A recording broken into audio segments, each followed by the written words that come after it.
소망이신 주님의 은총이 이 예배에 오신 교회 여러분들과 함께 하시기를 축원합니다. 아멘. 한 주간 평안하셨습니까? 아멘. 감사합니다. 절기상 경칩과 춘분이 지났는데도 밤과 아침엔 쌀쌀하죠. 그래서 아직 두터운 옷을 그대로 두고 있습니다. 주초에 운동을 하려고 멀지 않은 곳으로 차를 몰았습니다. 가는 길에 산 등성이와 들판을 보니까 흑백 영화를 보듯이 아직 을씨년스러운 그런 풍경이었습니다. 자동차 전용도로를 벗어나서 산을 등진 마을 쪽으로 좀 가까이 다가가 보았습니다. 그런데요, 멀리서 보던 것과 달리 곳곳에 봄의 색들이 시작되고 있었습니다. 산수유꽃이 노랗게 피어 있었고요. 마을 앞 시냇가 수양 버들가지엔 연두색 새순이 비치고 있었습니다. 오르막길 가로수들은 금세 잎이 나오려는지 붉은색으로 달아오르고 있었습니다. 계곡길을 좀 걸었거든요. 계곡을 지날 때 그 들려오는 물소리, 그 물소리를 들으면서 잠시 멈추고 눈을 좀 감아 보았습니다. 쏴 하고 흐르는 그 물소리가 얼마나 힘차고 좋은지 모릅니다. 잠시 저도 모르게 짧은 기도를 드렸습니다. 하나님, 이 물이 흘러가는 곳마다 생명의 기운이 넘쳐나게 하소서. 물이 스며드는 곳마다 새잎 새 가지가 돋고 꽃들이 피어나게 하소서. 새로운 소망으로 살아나게 하소서. 이렇게 말이죠. 또 며칠 후에는 충주에 갔다가 또 곳곳에 활짝 핀 개나리, 목련 꽃을 보았습니다. 차를 타고 가던 중이라 채 10초도 바라보지 못했지만 그 꽃이 품어내는 색깔과 빛이 얼마나 강렬한지 모릅니다. 새봄에 흐드러지게 핀 개나리와 목련을 어떻게 표현하면 좋을까요? 저마다 표현하는 방식이 있겠지만 저는 눈이 부시다, 이 한 말밖에는 생각이 나지 않았습니다. 그런데요, 그날 돌아와서 교회 주변을 이렇게 둘러보니까요, 저희 예배당 뒤편 정원을 보는데 얼마 전까지만 해도 누렇게 있던 잔디가 그 뿌리 쪽이 벌써 녹색으로 이렇게 물들고 있는 것을 보았습니다. 그리고 응달인데도 사람 손처럼 보이는 새순이 쑥 올라온 것도 보았습니다. 봄이니까 그렇지 이렇게 생각하시면 할 말이 없습니다. 정말 이제 노란색, 흰색, 초록색으로 쑥 하고 내민 그 모습들이 얼마나 힘차고 당당한지 모릅니다. 저는 그 모습들이 마치 보이지 않는 하나님의 손이 색칠하고 있구나 하는 생각이 들었습니다. 어떠신가요? 이런 저를 보고 우리 목사님 감수성이 너무 높다, 감상적이다 해도 상관이 없습니다. 어디까지나 저는 하나님의 창조 세계를 즐기고 있는 거예요. 그럼 하나님의 창조 세상을 즐기는 방법 특별하지 않습니다. 그냥 그 변하는 계절의 모습을 보면서 경탄하는 거예요. 피조물에게 주신 특권이죠. 감탄하고, 와 좋다, 와 아름답다, 꽃이 폈네, 새잎이 폈네, 새순이 돋아났네 하면서 그냥 감탄하고 경탄하는 거죠. 다른 계절보다 봄에 올라오는 새순과 새잎과 꽃을 보고 경탄하지 않을 수 없습니다. 뉴턴이라는 과학자는요, 만유인력으로 중력을 설명했습니다. 질량이 있는 물체를 끌어당기는 힘, 그게 중력이죠. 만유인력인데 아주 중요합니다. 그런데 그보다 중력을 거슬러서 생명을 밀어올리는 힘, 그 생명의 힘은 더 위대하다라는 것을 잊어서는 안 됩니다. 계곡을 흐르는 물소리는 하나님의 소리예요. 하나님의 발자국 소리죠. 새순과 새잎들은 하나님의 숨결과도 같습니다. 봄의 꽃들은 하나님의 얼굴입니다. 흑백의 땅을 원색으로 물들이는 힘이 바로 생명의 능력이자 하나님의 능력입니다. 여러분, 신앙의 힘은 무엇일까요? 신앙의 힘은 중력처럼 끌어당기는 그 세상에 끌려가지 않고 위로 향하게 하는 힘이에요. 믿음이 없으면 세상이 이끄는 끌어당기는 그 힘에 우리는 엎드려 줄 수밖에 없습니다. 신앙의 힘은 생기 없고 흑백과 같은 일상에 생명의 색으로 물들이게 하는 힘이죠. 여러분, 하나님은 우리가 세상을 생명의 색으로 칠해 가기를 원하십니다.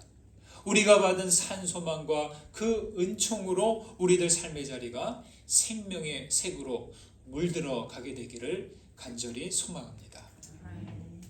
에스겔은 바벨론의 그발 강가에서 환상을 통해 하나님의 묵시를 듣고 말씀에 따라 알 수 없는 행동들을 했어요. 에스겔만이 아닙니다. 우리 구약의 선지자들은 기이한 행동들을 종종 하기도 했는데요. 그 중에 이 에스겔이 아주 단연 독보적입니다. 그 행동들은 마치 일종의 퍼포먼스, 어떨 땐 전유 예술처럼 보이기도 했습니다. 이런 겁니다. 어느 날에 에스겔이 벙어리가 되어서 꽁꽁 밧줄에 포박된 채 방 안에 갇혀 지냅니다. 그리고 얼마 후에는 한쪽으로 눕더니 390일 동안 그냥 이렇게 한쪽으로 누워서만 지내는 거예요. 그러면 끝날 줄 알았는데 다시 그 다음에는 반대쪽으로 돌아눕더니 또 390일, 1년 넘게 그렇게 지내는 겁니다. 이건 뭐냐? 이것은 도무지 하나님의 말씀을 듣지 않는 이스라엘의 강팍함, 이스라엘의 죄, 이런 것들을 생각하게 하는 행동이었습니다. 이뿐이 아닙니다. 하나님은요, 에스겔에게 인분으로 사람 배설물로 말린 그것으로 불을 피워서 빵을 구워 먹으라고 하십니다. 여러분 상상해 보세요. 그게 그럴 수 있나요? 예.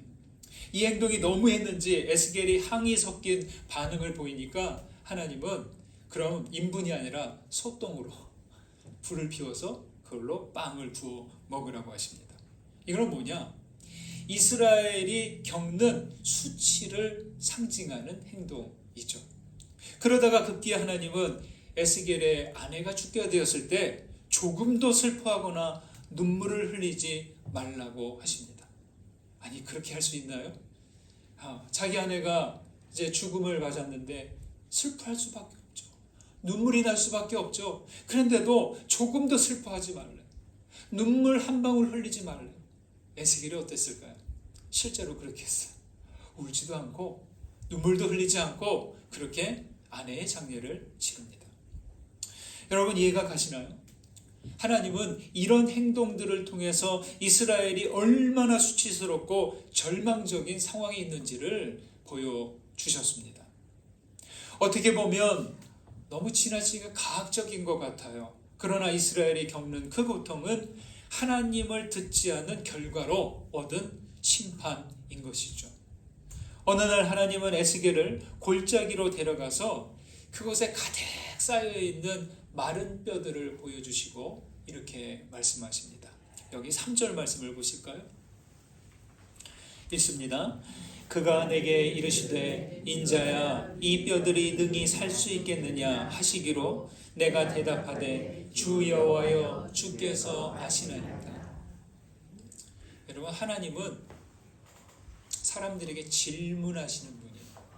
구약에 보면 하나님의 놀라운 질문들이 많습니다. 믿음의 사람들, 낙심한 사람들, 죄에 빠진 백성들을 깨어나게 하시는 질문들이 많습니다. 그중 대표적인 질문이 바로 이것입니다. 이 뼈들이 능히 살 수 있겠느냐? 마른 뼈들이 쌓인 이 골짜기는 장사 지낼 곳이 없는 시신들을 내버리는 게헨나와 같은 곳입니다. 이 게헨나는 뭐냐? 당시 가나안 사람들이 자신들의 신 몰록에게 어린아이들을 희생제물로 드렸어요. 그 희생제물로, 아이들을 희생제물로 바치던 곳이 바로 게헨나입니다. 그럼 그것이 얼마나 비참하고 어두운 곳이겠습니까? 이 마른 뼈가 상징하는 것은 무엇일까요? 여러분 설명하지 않아도 아시겠죠? 죽음, 절망, 희망 없음, 이런 것들을 가리킵니다. 자기 힘으로 소생 불가능한 죽음과 절망의 상황으로 이스라엘의 현실을 말해주는 거죠. 여러분, 에스겔이 조금 전에 말씀드린 그 기이한 행동들, 묶인 채로 아무 말도 못하고 갇혀 지낼 때, 누워서 390일을 지내는 동안 그는 어떤 생각, 어떤 마음이었을까요? 여러분, 우리가 에스겔처럼 그랬다고 한번 생각해 보십시오. 어땠을까요? 소똥으로 불을 피워 빵을 구워 먹을 때 그의 심정이 어땠을까요? 아내의 죽음에도 슬퍼하지 못할 때, 눈물도 흘리지 못할 때 그는 어떤 심정이었을까요? 저라면 아마 낙심하고 자포자기 했을지 모르겠습니다. 아마 죽고 싶은 그런 마음이었을 것입니다. 그런데 여호와께서 다시 묻습니다. 인자야, 이 뼈들이 능히 살아날 수 있겠느냐? 왜 이렇게 물으셨을까요? 살아날 수 없죠. 마른 뼈가 다시 살아난다는 것 불가능한 일입니다. 생물학적으로는 그 이전으로 돌아가지 못하죠. 하지만 주님은 여기서 답이 아니라 가능성을 묻고 계신 거죠. 에스겔에게 조금이라도 희망이 있는지, 그가 신락 같은 어떤 희망이라도 붙잡고 있는지를 떠보고 계신 거죠. 이스라엘의 완악함을 고발하신 하나님이 다시 이스라엘의 회복을 암시하듯 그렇게 물어보십니다. 에스겔이 답합니다. 주 여호와여, 주께서 하시나이다. 여러분, 아주 지혜로운 답입니다. 살 수 있는지 아닌지는 하나님의 선택과 결정에 달렸다는 말인데, 여러분 맞습니다. 주님만이 아십니다. 다시 살린다는 것은 어렵겠지만 여호와께서 하신다면 가능합니다. 현실적인 가능성 0%. 절대 불가 안 됩니다. 그런데 에스겔은 중립적으로 말하지만 그래도 일말의 기대와 희망을 갖고 말합니다. 여러분, 수평 저울이 이렇게 수평을 맞춰서 이렇게 맞추잖아요. 수평을 이루어요. 그런데 만약에 새털 하나라도 어느 쪽에 탁 얹어지면 어떻게 돼요?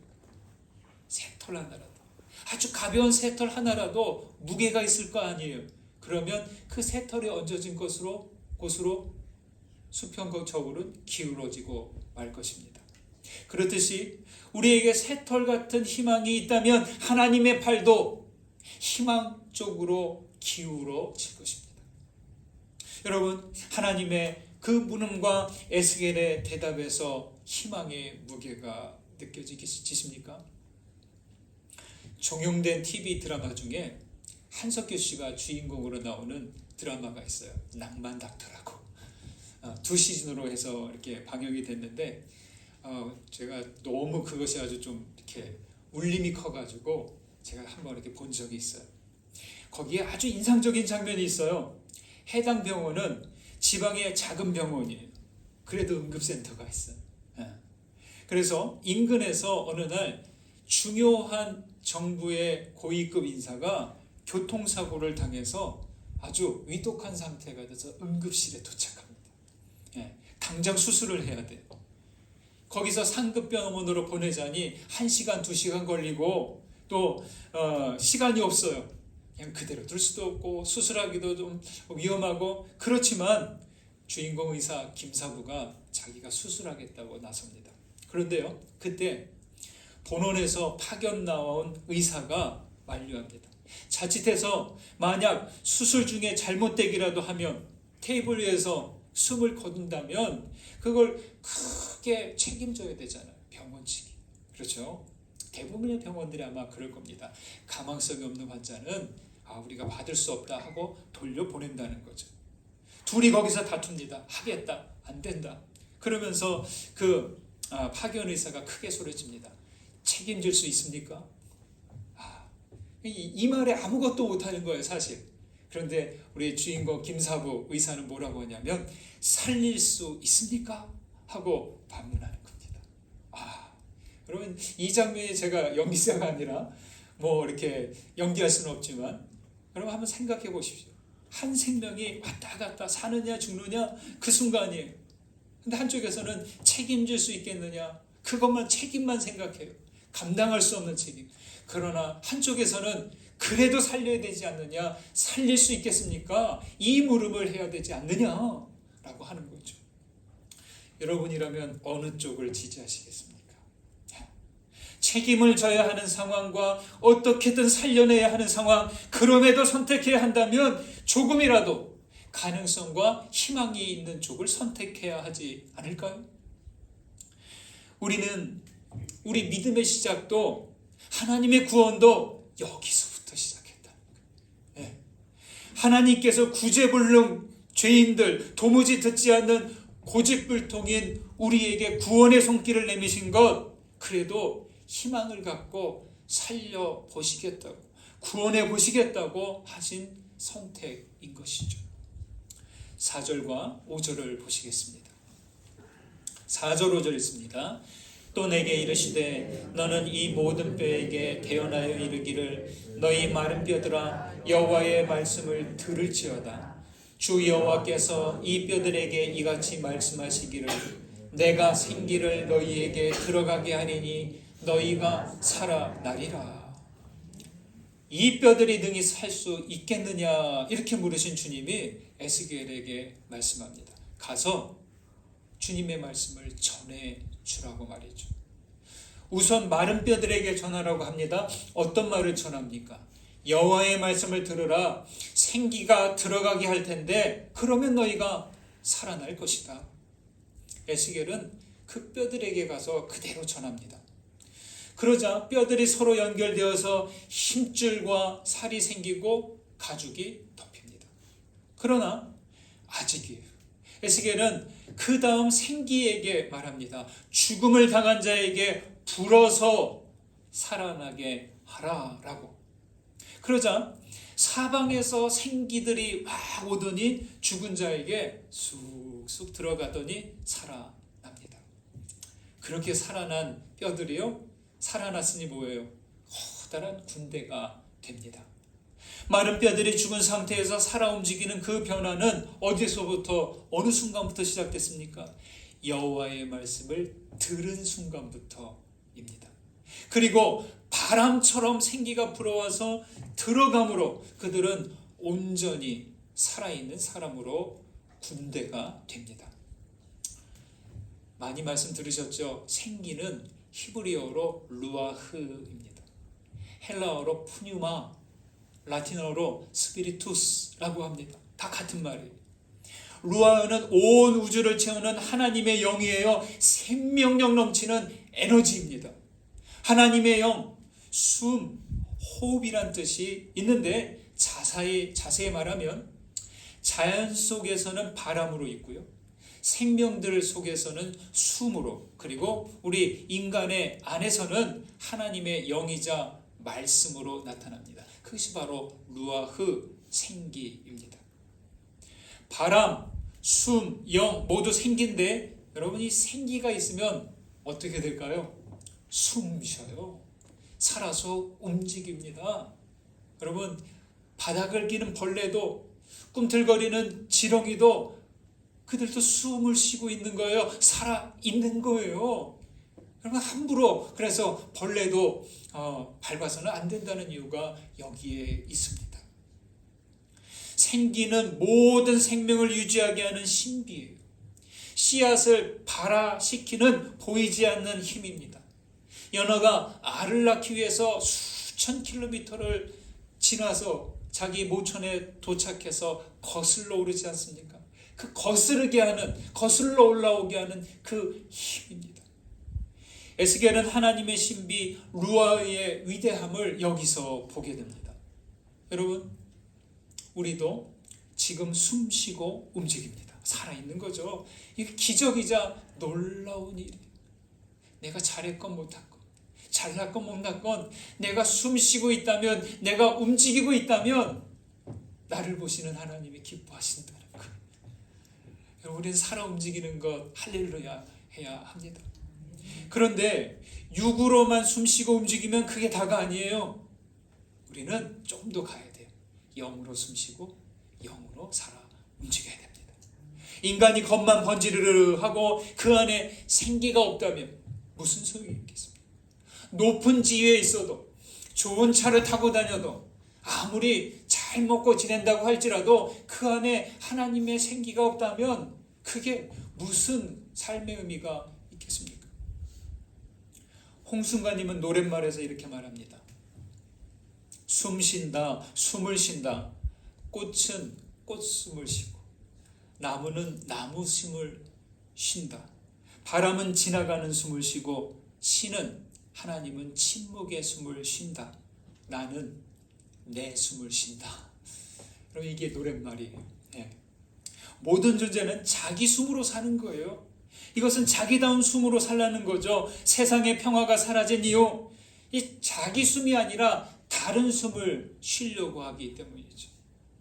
한 숨만, 한 번만 들이쉬고 내쉬면 되는데 잠깐의 시간에 2번, 3번, 10번의 숨을 쉬려고 하니까 그게 사는 게 힘들죠.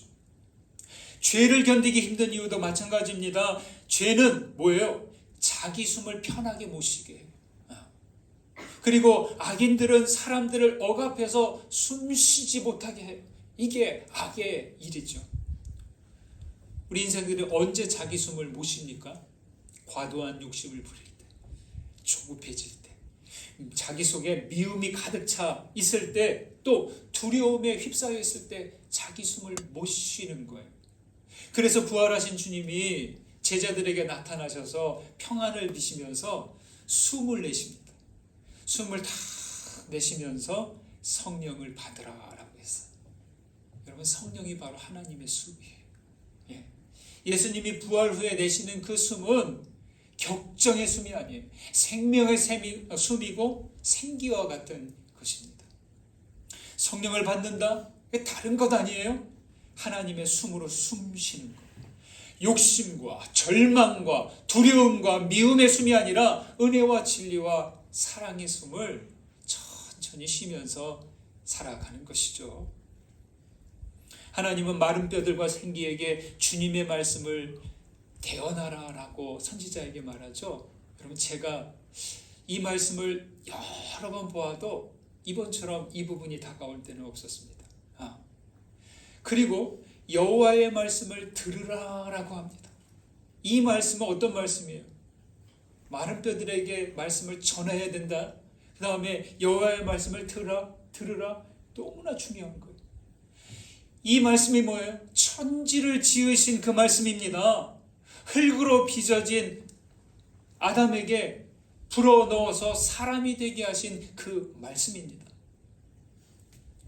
여러분, 어떤 분이요, 자기는 말씀을 말씀이라고 하지 않고 말의 숨이라고 읽는데요. 말씀이 아니라 말숨이래요. 무슨 말씀인지 아시겠어요? 말의 숨. 말씀은 하나님의 영이에요. 바람이에요. 생명의 숨이지 않습니까? 그러니까 말씀을 듣는다는 것, 진리의 말씀을 듣는 것, 그냥 귀로 듣는 게 아니에요. 그것은 하나님의 영으로 숨 쉬는 것과 같다는 거죠. 진리를 통해 하나님의 숨을 쉬라는 겁니다. 말씀을 읽고 묵상할 때. 여러분, 그래서 말숨으로 묵상하는 거예요. 기도는 하나님의 말씀으로 숨 쉬는 거예요. 여러분, 적당히 하시면 안 됩니다. 숨을 못 쉬면 우리들 바로 생명이 거기서 끝나잖아요. 그렇죠? 숨을 제대로 쉬어야 우리가 계속 살아갈 수 있습니다. 사랑하는 여러분, 성도는 말씀에 숨을 쉬는 사람들이고 하나님의 말씀을 대언하는 사람들입니다. 사람들은 말씀을 듣습니다. 그러다가 말씀이 말씀으로 들릴 때가 오고 그렇게 깨어날 때 그들에게도 생기가 들어가 그들도 살아나게 됩니다. 여러분, 그렇게 말씀을 쉬시고 말씀을 대언하시는, 전하시는 우리 모두 되시기를 소망합니다. 13절 14절 보실까요? 함께 했습니다. 내 백성들아, 내가 너희 무덤을 열고 너희로 거기에서 나오게 한즉 너희는 내가 여호와인 줄 알리라. 내가 또 아멘.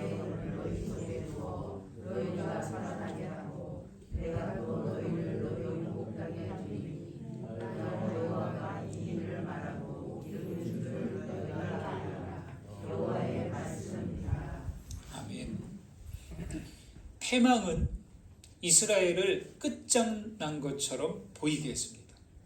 이미 마른 뼈가 됐는데도 무슨 미래가 있을까요? 이렇게 끝나는구나 하며 그들은 절망에 절망을 거듭했습니다.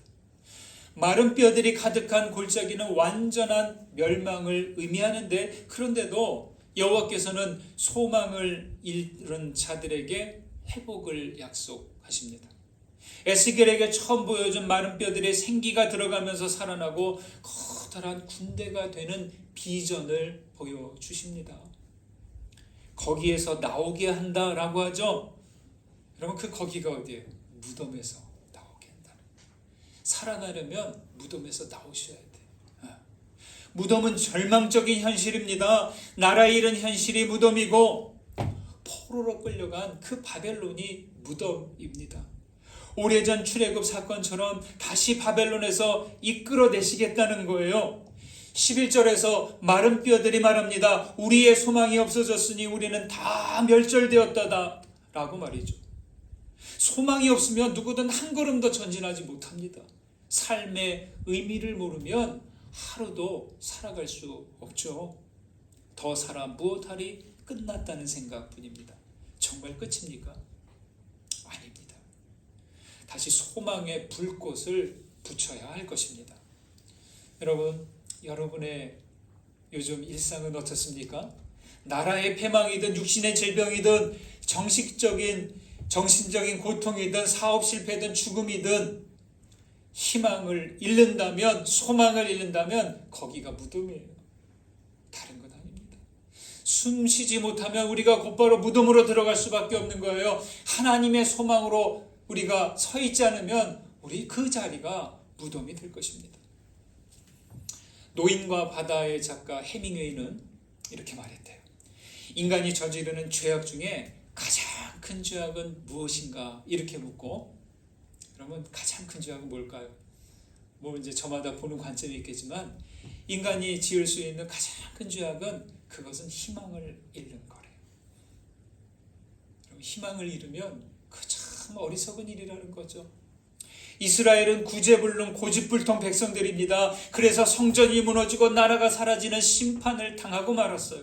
그런데도 하나님께서는 그런 마른 뼈들과 같은 이들을 회복시키겠다고 하시는 겁니다. 13절에서 주님은 어떻게 부르세요? 이스라엘을 내 백성들아, 내 백성들아 라고 합니다. 여러분, 그렇습니다. 주님은 이스라엘을 향한 희망을 버리시지 않은 거예요. 하나님께서 소망을 버리지 않으신다면 우리도 소망을 버리면 안 되는 거예요. 그래서 다시 회복하기 위한 방법을 말하시는 거죠. 어떻게? 내 영을 너희 속에 두어 너희가 살아나리라. 살아나는 조건이 주님의 영을 그 속에 두는 거예요. 주님의 영, 루아흐, 생기와 숨, 하나님의 말씀 그 안에 두는 거예요. 우리 여기 있는 초는요, 촛불을 불꽃을 붙여주기 전까지는 아직 촛불이 아니에요. 그처럼 우리도 주님의 영을 모시기 전까지는 아직 살아있는 것이에요. 주님의 영을, 주님의 생기를 우리 안에 모실 때 우리는 살아나게 됩니다. 여러분, 하나님은 소망의 영이시고 봄과 같은 하나님이십니다. 제가 좋아하는 정호승님의 시 봄비라는 시가 있어요. 한번 들어보십시오. 되게 짧아요. 어느 날 썩은 내 가슴을 조금 파보았다. 흙이 조금 남았다. 그 흙에 꽃씨를 심었다. 어느 날 꽃씨를 심은 내 가슴이 너무 궁금해서 조금 파보려고 하다가 봄비가 와서 그만두었다. 여러분 좀 이렇게 좀 다가오십니까? 썩은 가슴은 이게 뭐예요? 절망의 상태죠. 희망 없는 상태죠. 조금 남은 흙, 꽃이, 봄비, 이건 뭘 말해요? 모두 소망을 가리킵니다. 여러분의 가슴은 어떻습니까? 혹시 소망의 흙도 꽃이도 없고 봄비도 내리지 않는 그런 소망 없는 가슴은 아닙니까? 항상 하나님의 영으로 충만하게 되시기를, 그리고 하나님의 생기 가득한 모습으로 나아가시기를 주님의 이름으로 축원드립니다. 받은 은혜 생각하면서 거듭의 기도 드리시겠습니다. 말씀 가운데 울림이 된 것, 깨달아진 것 붙드시고 기도로 올려드립니다. 기도하십니다.